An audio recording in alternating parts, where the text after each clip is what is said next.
22 de enero del 2016. ¿Qué tal? Muy buenos días, bienvenidos a su programa Contacto Directo. Hoy son nuestros invitados Henry Cucalón, asambleísta PSC Madera de Guerrero. Los objetivos del Frente de Unidad, ¿por qué solo apuntan a la asamblea? ¿Por qué no están todos en la unidad? ¿Favorece al Estado candidato una oposición dividida o no? Lo vamos a revisar. También nos acompañará Bolívar Armijos, presidente del Consejo de Gobiernos Parroquiales Rurales del Ecuador, el CONAGOPARE. Una propuesta para incluir en el nuevo paquete de enmiendas que sean las parroquias rurales quienes elijan a los prefectos del país. ¿Tiene sentido el planteamiento? Lo vamos a examinar. Y además, hoy estará en nuestro estudio Salvador Quispe, el prefecto de Zamora Chinchipe por Pachacutic. La posición de Pachacutic frente a las unidades. El sector indígena dividido, ¿cuál es el objetivo de mantenerse al margen? Lo vamos a dialogar. La actualidad, los protagonistas, el análisis y la información en Contacto Directo. Hola Lenin, ¿qué tal? ¿Cómo te va? Muy bien, Estefi, amigos televidentes, un buen día para todos. El presidente de la República se refirió a la reunión de Cuenca que ha dado por llamarse La Unidad y lo hizo en los siguientes términos.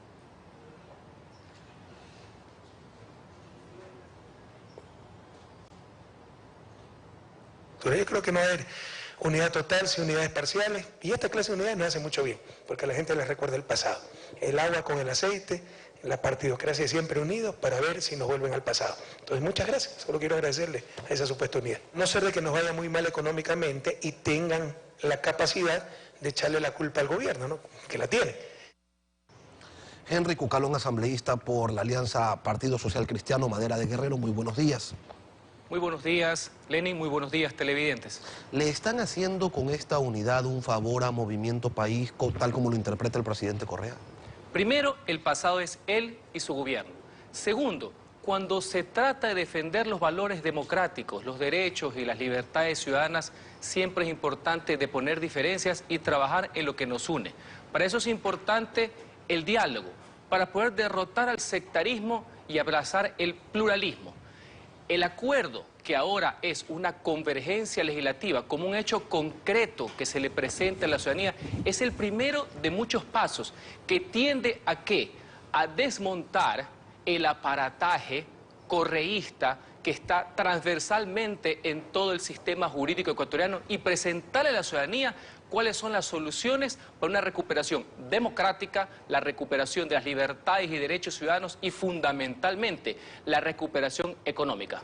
El presidente precisamente sobre esto ha señalado que si la situación económica se agrava, ustedes podrían ganarle ya que le endosarían al gobierno la responsabilidad de la crisis. ¿Por allí va la estrategia? Es claro que el gobierno en su miopía y tosudez no comprende la gravedad de la crisis y no la quiere reconocer. Mientras para nosotros los adversarios a derrotar son la pobreza y el desempleo, para el gobierno son los medios de comunicación. Así que en ese sentido debemos dar un paso adelante. La crisis económica es lo que más le preocupa a los ciudadanos y para eso necesitamos una unidad.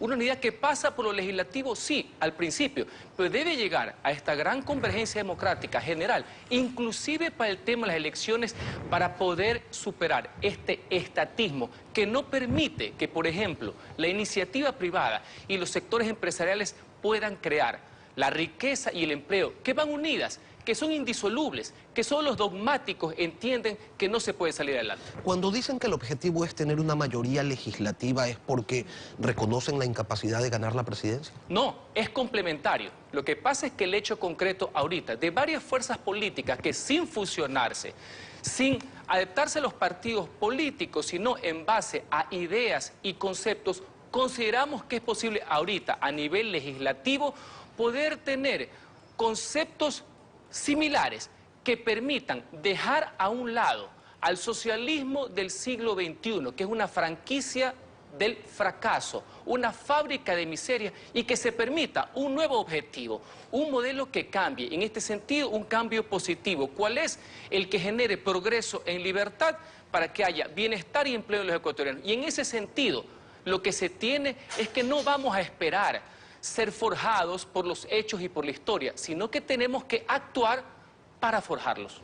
El actual modelo está diseñado para que sea el presidente de la República quien pueda controlarlo todo. ¿Apuntará la unidad en algún momento a plantear un candidato de consenso?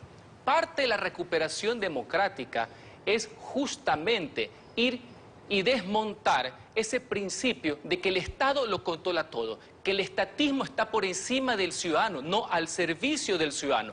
Las enmiendas fueron una clara muestra de aquello y va a ser uno de los primeros temas a tratar por la nueva Asamblea Nacional.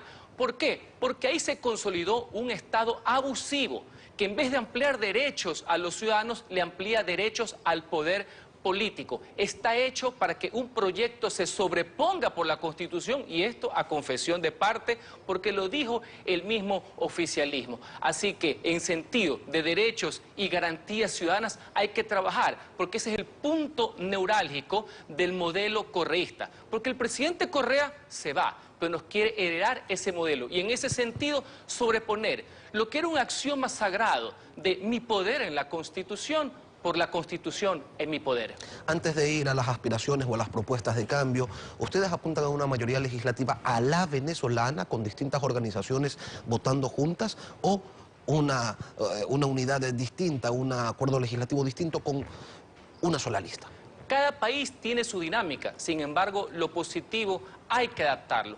¿Qué es lo importante? Se puede tener diferencias, son sondables en democracia, ese es parte del juego democrático, pero en temas primordiales, como derechos, garantías, libertades y el tema de la recuperación económica de un modelo en que se permita, insisto, la apertura del sector privado, que no existan más impuestos, un Estado que administre eficientemente y que gaste poco, que todo lo invierta en servicios ciudadanos, supera totalmente el tema de las izquierdas y las derechas. Si nos ponemos de acuerdo en esta agenda básica en común, no importa los partidos políticos, porque lo que hay que derrotar, insisto, es el modelo totalitario. Y así se podrá ver en la Asamblea Nacional. Si eso va de la mano con un gobierno que está consciente de lo que se tiene que hacer, si hay una gobernabilidad, podremos y debemos salir adelante.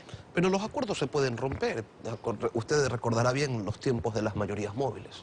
Por supuesto, pero será la conciencia de aquellos y lo más importante, el juzgamiento del pueblo ecuatoriano, que en estos momentos tan trascendentales para la historia no estuvieron a la altura de las circunstancias. Nosotros estamos conscientes del papel que estamos jugando, de que hemos honrado nuestra palabra, que hemos honrado nuestro compromiso y que sin perjuicio, que se pueden sumar, y ojalá sea así, de múltiples sectores ciudadanos, inclusive de los que fueron adeptos al oficialismo, al principio, a la mitad o al final. Pero si estamos de acuerdo en la salida, se aporta con las ideas, se haya reconocido inclusive los errores, podemos mirar adelante y podemos darle una solución al país. Ramiro González formó parte del correísmo al inicio, estuvo en el IES, fue presidente del directorio de esa entidad, estuvo en el correísmo casi al final como ministro y ha expresado las siguientes consideraciones sobre la unidad a la que hoy se pertenece.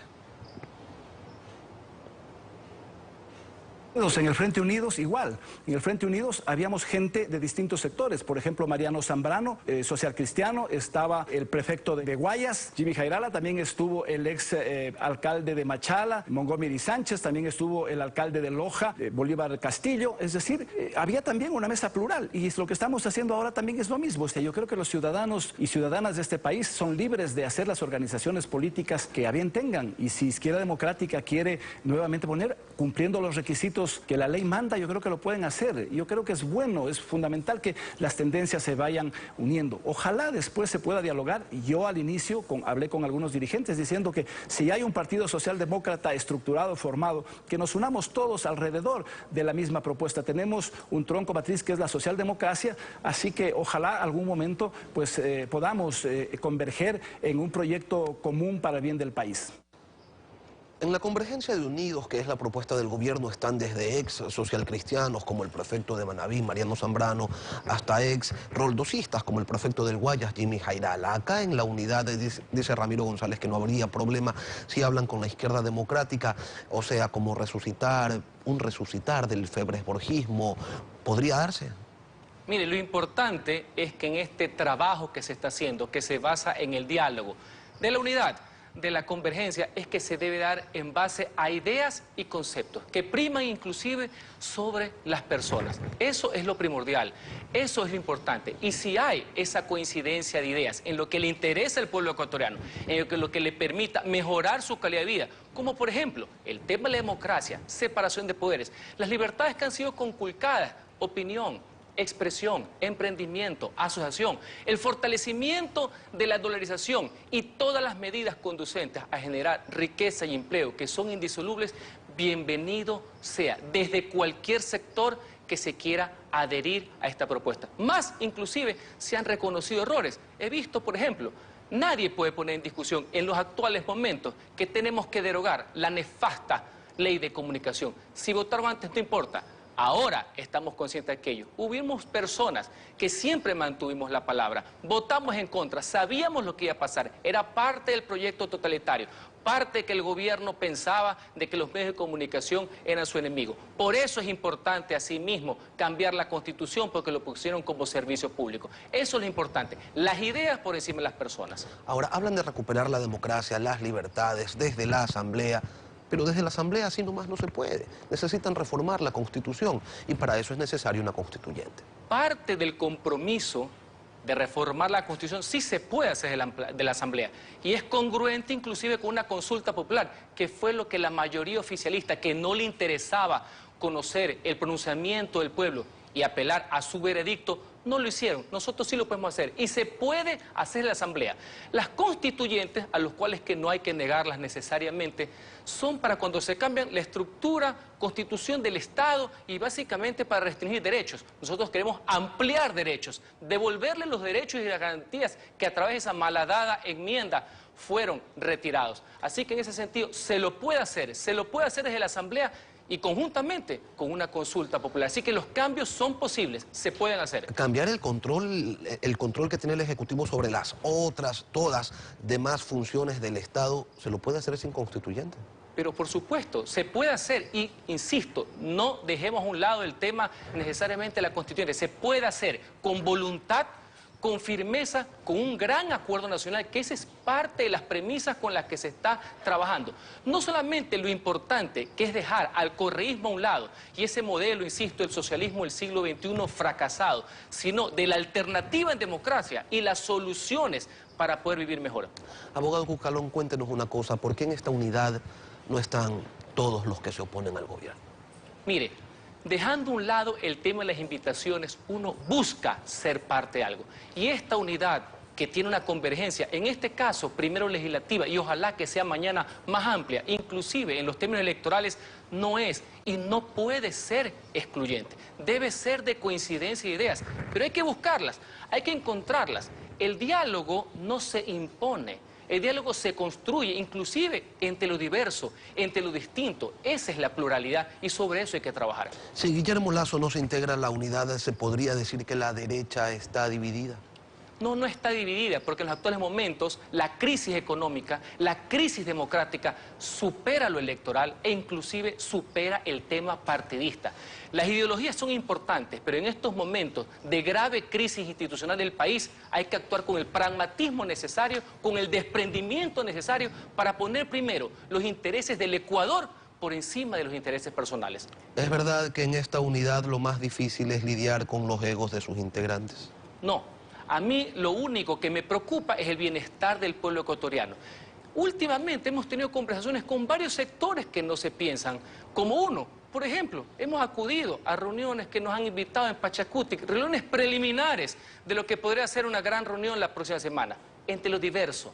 Pero si nos junta, si nos une el criterio de sacar el país adelante, los egos a un lado, los cálculos electorales a un lado, primero el país.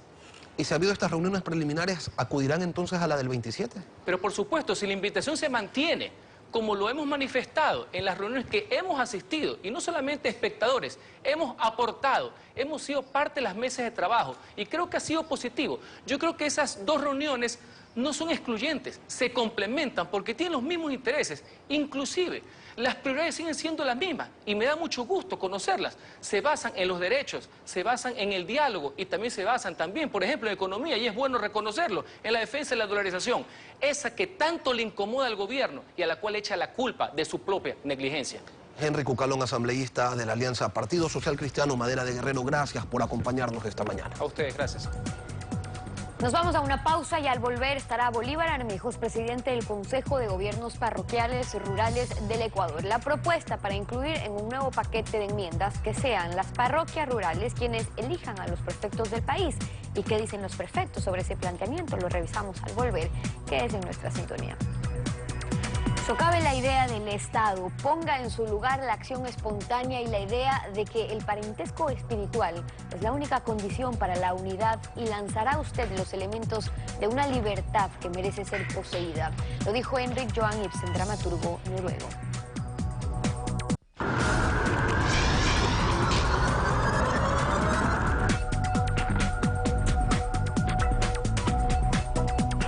Son las 7:20 en Contacto Directo. Bolívar Armijos, presidente del Consejo de Gobiernos Parroquiales Rurales del Ecuador. Bienvenido, gracias por acompañarnos.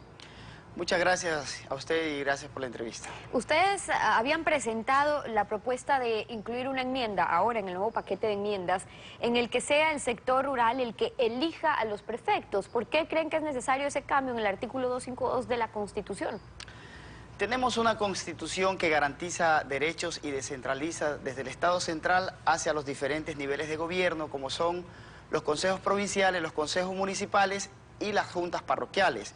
A cada uno de ellos le ha entregado competencias exclusivas para que cumplan sus funciones con los recursos que entrega el gobierno de los ingresos permanentes y no permanentes a los gobiernos seccionales. Las prefecturas tienen 7 competencias, entre ellas atender las vías que no incluyan las zonas urbanas, fomento productivo, sistemas de riego, atención a las cuencas y microcuencas, actividades agropecuarias. Todas estas competencias son exclusivas y aplicables en el sector rural. Pero ¿quién elige a un prefecto? Toda una provincia. ¿Dónde se encuentra la mayor población, la mayor de votantes se encuentra en las zonas urbanas?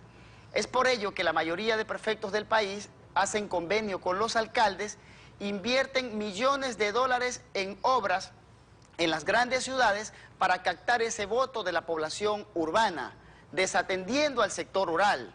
En los tiempos de verano tenemos miles de hectáreas productivas que no se pueden producir por la falta de sistemas de riego, por las faltas... Hicieron este planteamiento. Ahora, ya ha pasado algún tiempo. ¿Qué acogida ha tenido esta propuesta? ¿Lo presentaron también en la Asamblea? ¿El bloque de Alianza País lo ha analizado? ¿O es que como a la mayoría de prefectos no le interesa o conviene ese cambio, pues no ha pasado mucho? Bueno, ustedes conocen a través de los medios de comunicación que hace más de un año, 3 meses, iniciamos este proyecto, esta iniciativa. ¿Y qué ha pasado? Muchísimos prefectos están en contra, como era de verse, porque la mayoría han incumplido. Le puedo mostrar aquí las estadísticas, cómo se divide el presupuesto de los gobiernos seccionales. El 67% de los recursos los reciben los municipios. Es un presupuesto de más de 2.000 millones para que los municipios atiendan al sector urbano.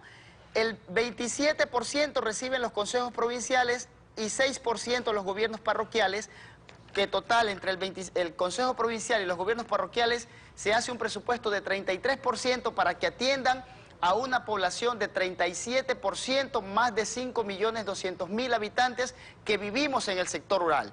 Pero nosotros conocemos a muchos prefectos haciendo obras de asfaltado en las ciudades y los ciudadanos que desconocen que la función de las prefecturas es en el sector rural, aplauden, dicen buenos prefectos, están haciendo duplicidad de funciones, algunos de ellos jugando a ser alcaldes en algunas ciudades y descuidan así el agro, descuidan a los campesinos. ¿Y este planteamiento recogería la intención de miles de ecuatorianos en las zonas rurales, los miembros de las juntas parroquiales? Porque, en efecto, hay como 221 alcaldes, 46 prefectos, 1.300 concejales, pero son más de 4.000 representantes de juntas parroquiales. Entonces, ahí estaría en realidad la base de los territorios. ¿Están de acuerdo con esta propuesta? Nosotros hemos socializado esta propuesta en todo el territorio rural, en todas las provincias, hemos tenido una gran acogida y cuando hicimos el lanzamiento de esta propuesta, lo hicimos con todos los consejeros representantes de las juntas parroquiales que están en las cámaras provinciales, presidentes y todo el directorio nacional de los gobiernos parroquiales del país. En ese entonces ni siquiera algunos prefectos no atendían ni a los consejeros representantes de las juntas parroquiales que están en las diferentes cámaras provinciales. Siempre tratan de minimizar a la gente del campo porque es gente sencilla, pero ahora sí vemos algunos prefectos llamando a los presidentes de juntas parroquiales que forman parte de las cámaras provinciales para atender con algunas obras en el sector rural. Yo quiero manifestar que si los prefectos están conscientes y seguros que han cumplido con el mandato de la Constitución, que han atendido al sector rural en las vías del sector rural, en fomento productivo y sistemas de riego, no tuvieran miedo de ser elegidos por el sector rural. Si la competencia de las prefecturas son para el sector rural, ¿quiénes deben elegir estas personas? Claro, pero son ¿qué es lo los que está habitantes ocurriendo del sector rural hoy? para que ellos tengan compromiso con ellos. Hoy el prefecto de Pichincha gana los votos con Quito, el de Guayas con Guayaquil. No hay tanta necesidad de captar este voto rural. ¿Qué implicaciones está teniendo hoy por hoy en la práctica? ¿Cuáles son los problemas que ya se están presentando en las parroquias rurales? Justo eso. Los prefectos son electos por la gran mayoría que vive en las ciudades urbanas, por eso poco les importa los habitantes del sector rural, los agricultores, que tanto generan y aportan al desarrollo del país. ¿Cuál es la realidad de las zonas rurales? La realidad es nefasta. Tenemos vías de segundo y tercer orden en total abandono. Tenemos grandes y miles de hectáreas de tierras sin sistemas de riego. Por eso el Estado central ha hecho grandes represas en grandes provincias para que de allí los prefectos empiecen a tirar canales de riego y empiecen a reactivarse la producción. Ahora tenemos el problema de la baja del precio del petróleo. Tenemos que volver al campo, tenemos que mirar al campo, pero si los señores prefectos se dedican a duplicar sus funciones y a hacer obra en las ciudades, no van a atender a los campesinos en los proyectos de sistemas de riego y en el tema de las vías. Muchísima producción se daña en el campo, muchísima producción se pudre porque no tienen vía los campesinos. Viene el invierno y ni siquiera pueden sacar sus productos y pierden todo el capital que ellos han conseguido a través de créditos en algunos bancos y se quedan prácticamente en la nada. Pero ya hemos escuchado la posición, no sé, de los 21 prefectos, la gran mayoría oponiéndose a este planteamiento. ¿Y qué dicen? Que esto derivaría en algunos problemas, como por ejemplo la inversión, que afectaría la inversión en el sector rural, que se complicaría el sistema de planificación, que se alteraría la estructura del Estado y además que se pueden vulnerar los derechos de participación. ¿Ustedes qué dicen sobre estos argumentos concretos? Como no tienen otro argumento y está demostrado que la mayoría de prefectos no ha cumplido su rol en el sector rural, lo único que dicen es que estamos tratando de causar división. Por ningún concepto nosotros tratamos de dividir al campo de la ciudad, porque muchísima de nuestra gente del sector rural, más del 30% de la población nacional que vivía en el campo, vive en las grandes urbes, vive en las grandes ciudades. Miren, en las grandes ciudades dividen en distritos para elegir asambleístas y concejales. Eso no significa que han dividido a la ciudad, simplemente que quieren que un grupo que vive en ese sector elija a un representante o a un líder que ellos conocen. Si la prefectura, su función es trabajar en el sector rural, quienes deben elegir a esa autoridad son los habitantes del sector rural para que este tenga responsabilidad y tenga compromiso hacia el sector rural. Es por ello que tenemos un gran problema a nivel nacional de que hace falta de apoyo al campo. Tenemos las ciudades que han crecido muchísimo y está bien por los habitantes del sector rural, pero el campesino, el que vive en el sector rural, se queda en el abandono y es por ello la gran migración hacia hay un alto porcentaje de personas que han salido a las ciudades. Eso le iba a decir justamente, sigue siendo alto el porcentaje de personas que han salido del campo, de sus parroquias rurales, buscando oportunidades de vida y de trabajo en las grandes ciudades.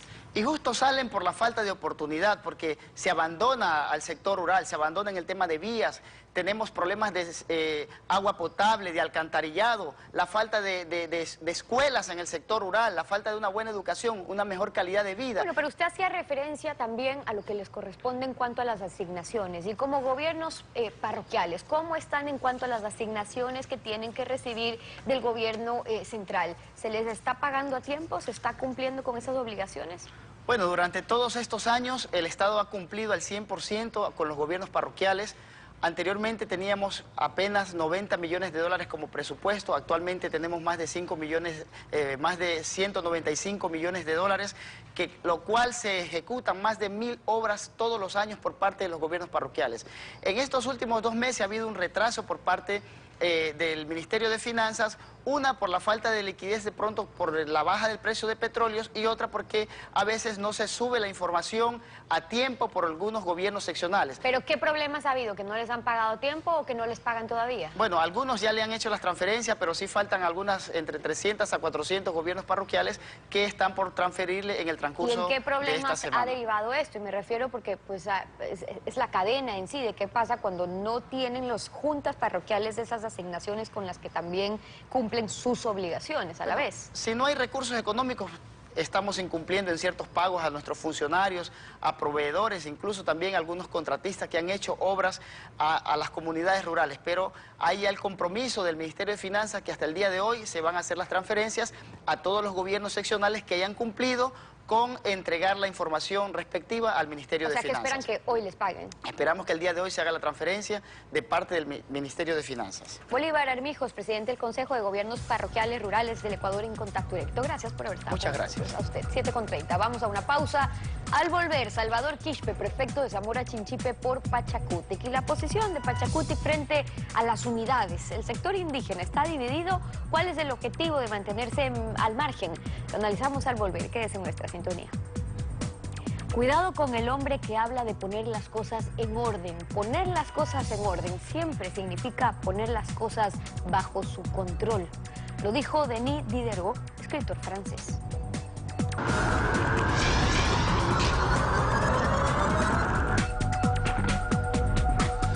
Estamos con Salvador Quispe, prefecto de Zamora Chinchipe por Pachacutic. Muy buenos días, prefecto. Gracias, Lenny. Buenos días. Un saludo para usted y al pueblo ecuatoriano que nos escuche.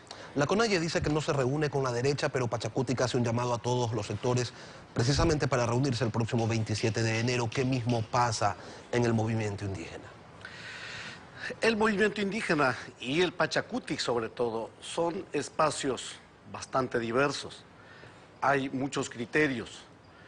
Tanto en la CONAIE, tanto en el Pachacutic, existe la intención de armar una gran minga, llámese convergencia, llámese alianzas, a fin de poder salir de esta crisis, sobre todo esta crisis económica que está golpeando a las mujeres y hombres de nuestro país.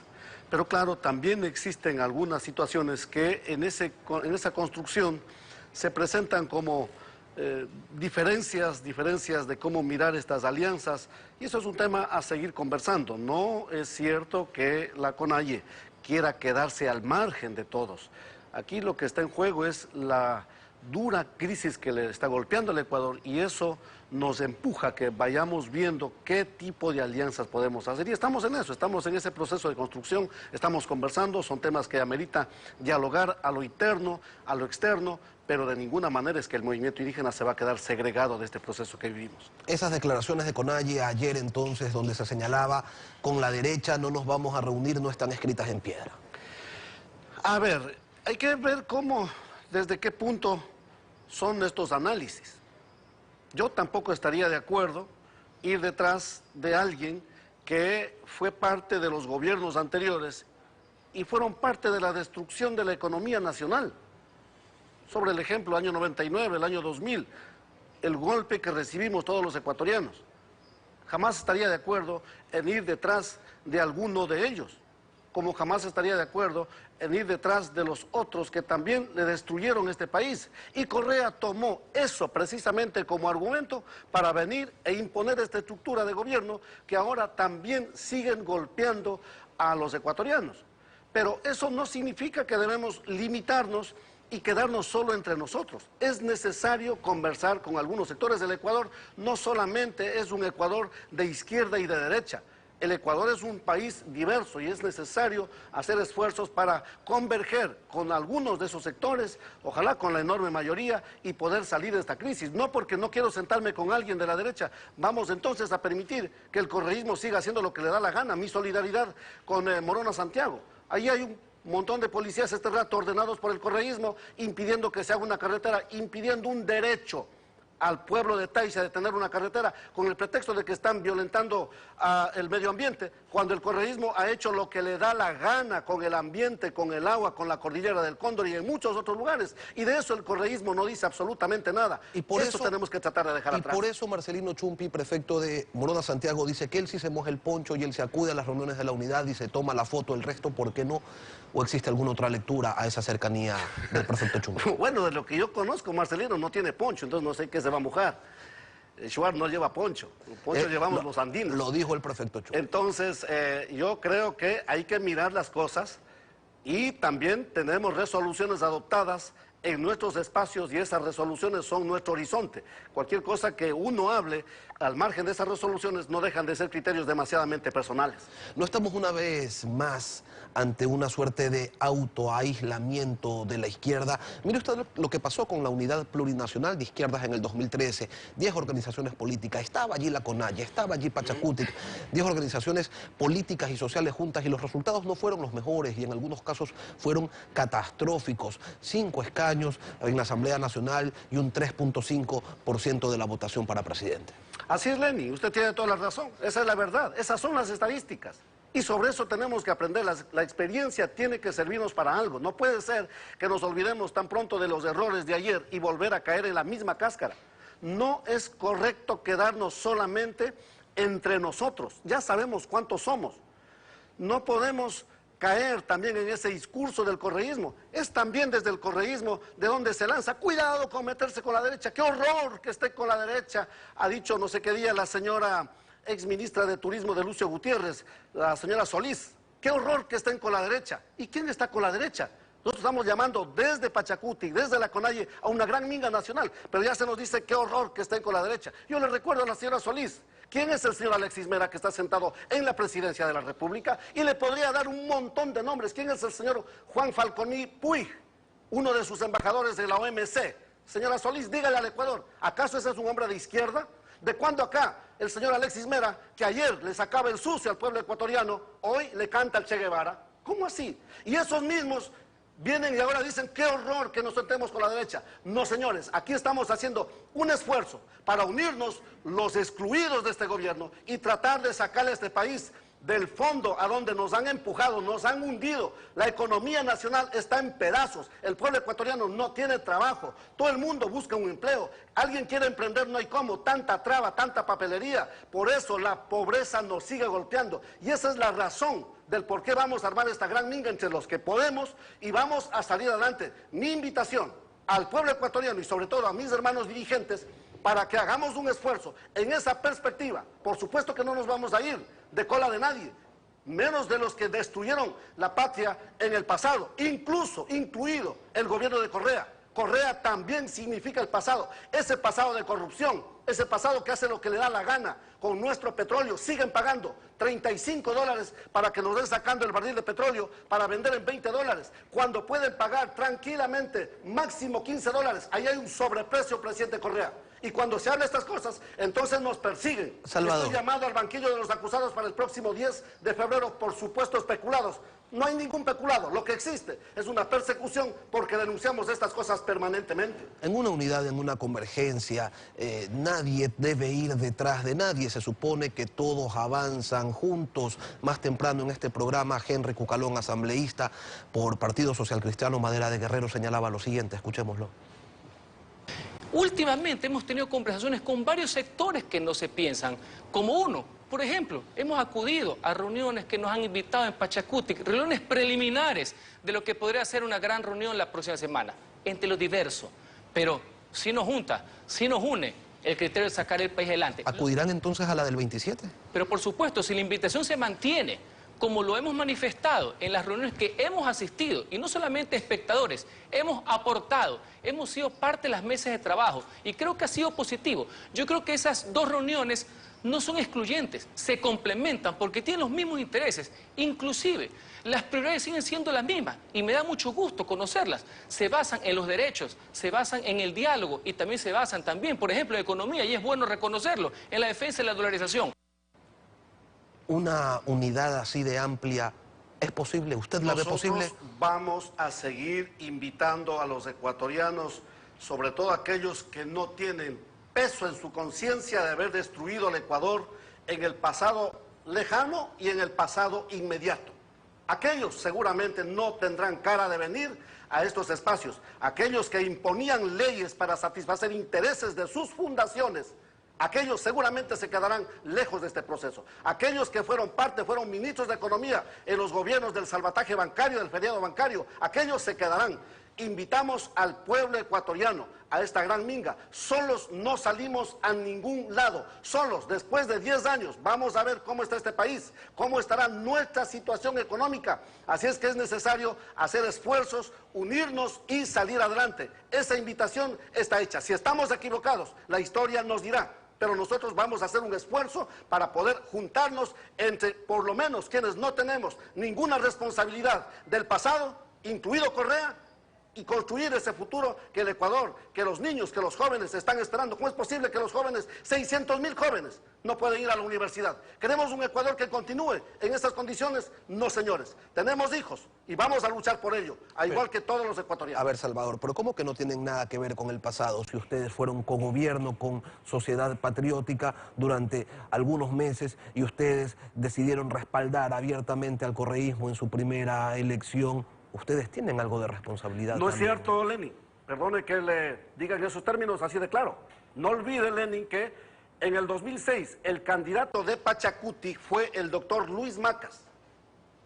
Y para la segunda vuelta, una enorme mayoría de ecuatorianos caímos en la trampa del señor Correa. Porque nos dijo que iba a recuperar la patria. Porque nos dijo que íbamos a salir de la larga noche neoliberal. Y hoy se olvidó de ese discurso. La patria está entregada a los chinos. La larga noche neoliberal se ha prolongado y si sigue el correísmo, seguirá prolongándose. Una cosa es que uno ponga la esperanza en alguien y luego le traicione, pero el Pachacuti jamás ha estado en el poder. El Pachacuti ha sido un colectivo nacional trabajando desde nuestros campos, construyendo el Ecuador desde nuestros campos. Ese ha sido nuestro aporte, el movimiento indígena, trabajando más allá de que nuestro trabajo no ha sido reconocido. Hasta ahora vamos, construimos, sembramos las papas, llegamos al mercado y nos dicen, toma $1 si quieres. Esa es la realidad. Bueno. Sin embargo, así hemos construido, así hemos aportado para que este país siga creciendo. Vamos a seguir aportando, pero también vamos a seguir luchando desde lo económico, desde lo social, desde lo cultural y por supuesto desde lo político. No solo Luis Maca fue ministro de Agricultura de Lucio Gutiérrez, también estuvo allí Nina Pacari como canciller y estuvo Antonio Vargas como ministro de Bienestar Social. Pero de eso ya conversaremos en una próxima ocasión. Salvador Quispe, prefecto de Zamora Chinchipe por Pachacutic, gracias por acompañarnos esta mañana. Concluimos así esta emisión de Contacto Directo. A ustedes, gracias por su sintonía. Nos veremos la próxima semana.